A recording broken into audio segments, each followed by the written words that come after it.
بسم الله الرحمن الرحيم. السلام عليكم، ازيكم؟ عاملين ايه يا بنات؟ اخباركم ايه؟ يا رب تكونوا كلكم بخير يا رب. في مصر وفي الوطن العربي وفي كل العالم ان شاء الله اللي بيتابعونا. النهارده انا حبيت اوريكم ان انا التوابل ما بجيبها. ما بجيبهاش مطحونه من عند العطار، بجيبها واطحنها انا بنفسي. فحبيت اوريكم طريقتي ازاي في التوابل، وازاي بتبقى لها ريحه وبتفضل دايمه فتره طويله معاكي. بس طبعا بطحن كل فتره، ما بحاولش ان انا اطحن كميه كبيره.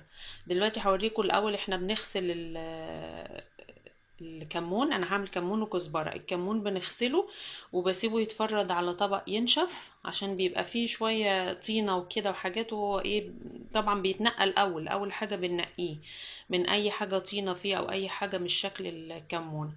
وبعدين بنغسله ونسيبه يتفرد على طبق لغايه ايه ما ينشف. يعني لو عملتيه بالليل مثلا سيبيه للصبح لغايه لما ايه ينشف، عشان ما يبقاش طري وانتي بتعمليه على النار فيتحرق منك. وبعدين بجيبه كده اهو واروح حطاه في الطاسة، وبحاول واعلي النار مش قوي يعني. نبتدي ايه اقلبه على النار كده، اقلب فيه لغاية ما هسمعكم الصوت بتاعه. لما يبتدي يسخن بيعمل صوت طقطقة كده. اول ما يعمل صوت طقطقة اشيله من على النار واروح مفرداه على اي طبق، عشان اللي ما ياخدش من الطاسة سخنيتها. طبعا تيفال او اي طاسة تانية هتعملي فيها فهتبقى سخنة، فيفضل لو فضل فيها هيتحرق. فاحنا بنفضل نعمل نقلب فيه كده كله، ما تسيبيش التقليب خالص عشان ما يتحرقش منك. تفضلي تقلبي فيها لغايه ما ايه هنسمع صوت طقطقه دلوقتي ايه لما السخونيه شويه ايه تتغلغل ايه.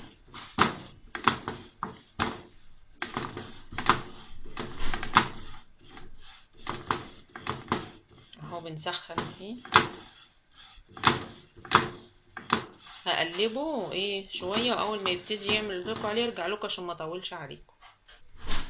بصوا لو هنسمع صوت هو بدأ ريحته ان هي تطلع ان هو ايه بيتحمص. بس اهم حاجة ان احنا نقلب فيه عشان صوته دلوقتي اهو سامعين دي صوت التكة دي كده. اقلب حاجة بسيطة واروح ايه طفي عليه. هما طبعا بره مش بيعملوه على النار كده. اطفي عليه وبعدين ايه افرده على طبق، افرده على طبق واوريهولكم. شايفين بقى لونه اهو هو اتحمر كده ما اتحرقش كده. نبتدي بقى ايه نفرغه في الكبة. بس ايه مش هعرف امسك الكاميرا واوريهولكوا، فهفرغه في الكبة هنا واوريهولكوا بعد ما احطها وايه وتطحن.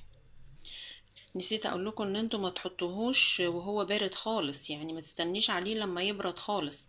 انت تدفيه يعني يبقى دافي كده. بعد ما يطلع من على النار يبقى دافي سوري شوية، ما يبقاش يعني سخن قوي. وما يبقى حتى سخن لما تيجي تعمليه بيطلع ريحة حلوة يعني. بس اول ما تطلعيه لو في البخار المية جوه الكبة اتكون بتروحي مطلعاه مفرداه على طول. اوريكم دلوقتي نشغل الكبة، بس استأذنكم هقفل علشان خاطر الكبة صوتها ما يبقاش مزعج. شايفين بعد بقى ما اتطحن بيبقى ريحته بقى جميلة جدا وايه ولونه حلو كده اهو، مش زي اللون ما بنشتريه من بره فاتح كده، بس بيدي ريحة اما بتيجي تحطيه للاكل بيبقى ريحته جميلة. هفضيه بقى افرغه في طبق واوريكم برضو الكزبرة بنعملها ازاي. عبينا بقى الكمون خلاص بعد ما طلعناه، وعبيناه في البرطمان بتاعه بعد ما برد. نعمل دلوقتي بقى الكزبرة. هما دول تقريبا الحاجتين اللي هما ايه بحمصهم.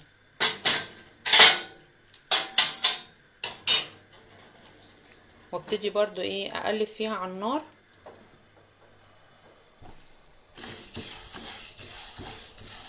كده اهو. افضل تقليب مستمرة لغاية ما احس ان لونها غير وبدأت تطلع لها ريحة. دي الله يرحمها ماما برضو كانت معلماني ايه الحاجتين دول، انا واختي ان احنا نعملهم في بيتنا. كان دايما ريحة التوابل بتاعتها جميلة.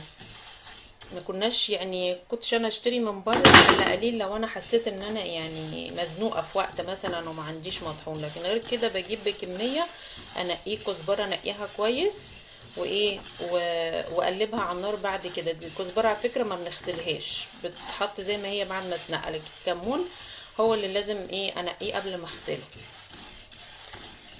ونفضل نقلب فيها لغايه ما نحس ان هي ايه لونها بدأ يغير وريحتها طلعت. محميش النار قوي علشان خاطر ايه ما تلسعش مني، اللي هو بيعملها اول مره كده. بدأت الريحه بتاعتها تطلع، هنسمع برضو صوت الطقطقه بتاعتها.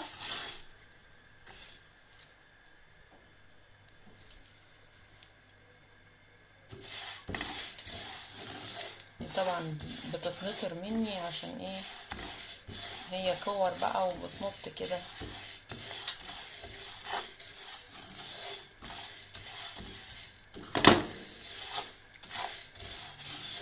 معلش انا بطول في الفيديو، يعني علشان خاطر اللي لسه مش عارف الحاجة يستفيد، لكن الحاجات اللي هي معروفة يعني الواحد ما بيطولش فيها.